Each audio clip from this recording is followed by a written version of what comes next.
Welcome to Blizzard Fire. We hope this video helps fire up your solution.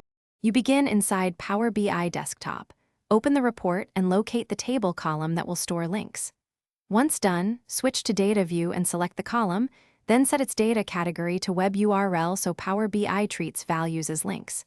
Make sure the source values are full URLs, including HTTP, // or HTTPS, //. Otherwise, links won't open. If you need to construct URLs, create a calculated column combining base URL and ID fields using and text. Now you place a table or matrix visual on the report canvas and add the web URL column. Once there, format the column. Click the visual, open column tools or formatting, and choose URL icon or link so users can click.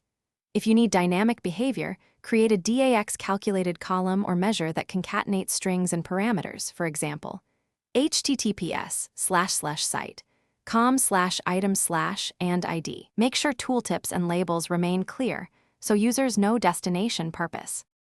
Finish by testing every link in desktop. Click the icon to confirm it opens the intended destination. Once verified, publish to Power BI service and test again. Make sure links open in a new tab or window as expected. If something goes wrong, first check that the column's data category is still web URL and that values include HTTP, // or HTTPS, //. Also validate any DAX used to build URLs for nulls or formatting errors. If needed, replace problematic rows and republish.